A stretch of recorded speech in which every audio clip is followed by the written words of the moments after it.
Most people assume that spending more on a watch automatically means getting a better watch. Most people are wrong. The difference between a $50 watch and a $50,000 watch has almost nothing to do with how accurately it tells time. It has everything to do with understanding what you're actually paying for at each level. These are the 7 levels of watches. And by the end of this, you'll know exactly where your money creates real value, and where you're mostly paying for a logo on the dial.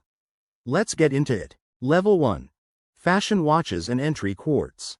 This is where most people buy their first watch without even thinking of it as a watch. A fossil someone gave you for your birthday. A Daniel Wellington bought because it looked clean on Instagram. A Casio picked up at the airport before a flight. These are fashion accessories that happen to tell time. And honestly, there's nothing wrong with that. You just need to understand what you're actually holding. The movement inside many of these watches costs the company only a few dollars to produce. The rest of the price comes from the strap, the case design, the branding, and the marketing budget. This is the world of fossil, Daniel Wellington, MVMT, entry-level Timex, and lower-end Swatch models. Usually between $15 and $100. But here's what people misunderstand about level 1. Cheap doesn't automatically mean poorly engineered. Quartz technology is incredibly accurate. A basic quartz watch can stay accurate within 15 seconds per month. Many mechanical watches costing 10 times more can't even match that. The issue isn't precision. The issue is longevity. Most watches at this level are built to be replaced, not preserved. They're disposable products, except for one major exception. Casio. The original F91W and the G-Shock series don't pretend to be luxury products. They're built to survive. Military personnel and special forces have worn the F91W because it's reliable, inexpensive, lightweight, and doesn't reflect light. Some G-Shocks from the 1980s are still functioning perfectly today. At level 1, the smartest buy isn't the trendy minimalist watch. It's the Casio that will probably outlive everything else you own. Level 2. The gateway watches. This is where watches stop being simple accessories and start becoming objects people genuinely care about. Seiko and Orient built this category.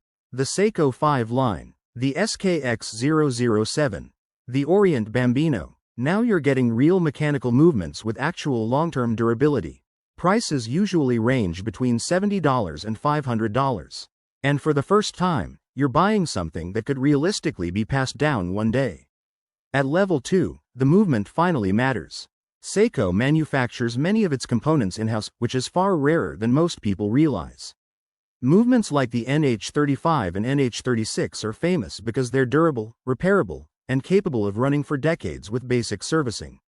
Citizen belongs here too, especially with the Eco Drive series powered by light instead of traditional batteries. And here's something most marketing campaigns never tell you. This is where the real watch community lives. Not inside luxury boutiques on Fifth Avenue. Right here, the Seiko Turtle, the Presage Cocktail Time, the Orient Star. These watches create genuine passion among collectors who could afford far more expensive pieces, but keep coming back anyway. One of the best values at this level is the Seiko Presage. For a few $100s, you get a beautiful dial, a mechanical movement visible through the case back, and finishing quality that embarrasses brands charging 3 times as much. Level 3. Entry-level Swiss watches. This is where the phrase, Swiss made, starts carrying real weight. Not because Swiss automatically means superior, but because the standards behind the label actually matter. To legally print, Swiss made, on a dial, a significant portion of manufacturing costs must happen inside Switzerland. That doesn't guarantee perfection, but it does guarantee legitimate Swiss oversight and production standards. This is where brands like Tissot, Hamilton, Longines, Mido, and Frederique Constant live. Prices usually range from $300 to around $2,000. And this is where beginners often make a major mistake. They assume entry-level Swiss watches are purely about status. Part of that is true. But watches like the Tissot PRX and Hamilton Khaki Mechanical genuinely offer movement quality and finishing that many entry Japanese watches struggle to match at the same price. The Hamilton Khaki, for example, uses the ETA 2801 movement. ETA is one of the most respected movement manufacturers in the industry. With proper servicing every decade or so, that movement can run for generations.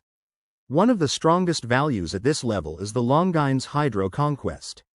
It competes directly with watches costing much more while maintaining strong resale value and real Swiss credibility.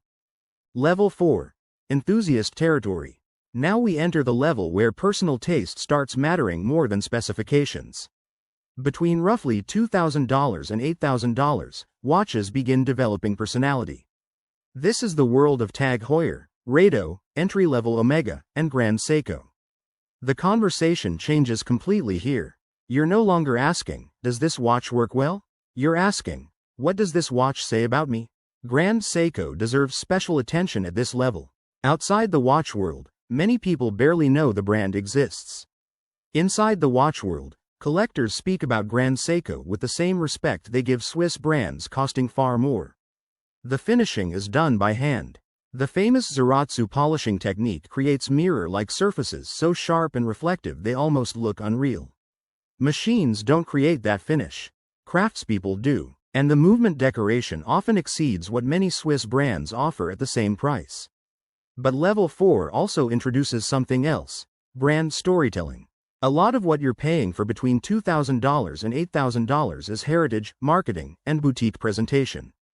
Two watches can share nearly identical movements and specifications, yet one costs 4 times more simply because its brand carries more cultural prestige. Understanding that difference matters. Level 5. The Icons. This is Rolex territory. Omega at its peak. IWC, Panerai, Breitling flagship models. Prices range from around $8,000 to $30,000. And at this level, you cross a line most buyers never reach, and honestly never need to.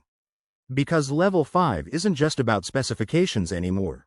It's about presence. The Rolex Submariner is not the most technically advanced watch available for its price.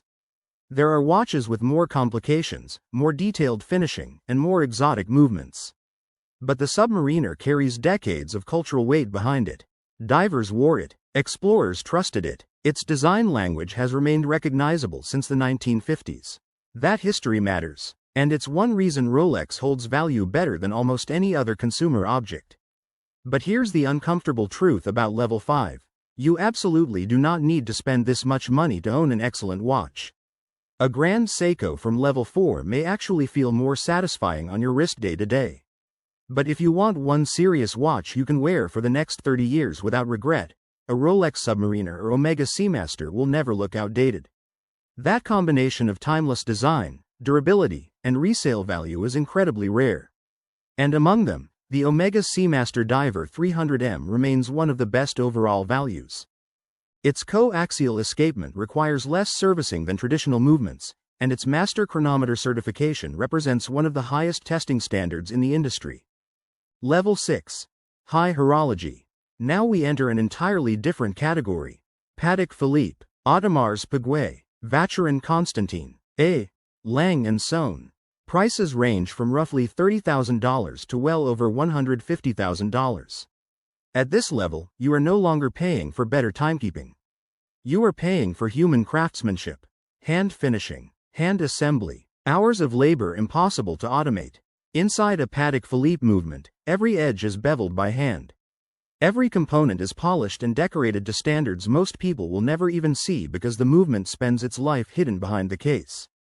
And that's the point. It represents an almost irrational commitment to craftsmanship for its own sake. The Audemars Piguet Royal Oak changed the entire industry when it launched in 1972. A luxury sports watch made from stainless steel with an integrated bracelet. Today, steel Royal Oaks sell for extraordinary prices not because of the materials, but because of what the design represents culturally. And if there's one standout value in high horology, many collectors would point toward a Lang & Son.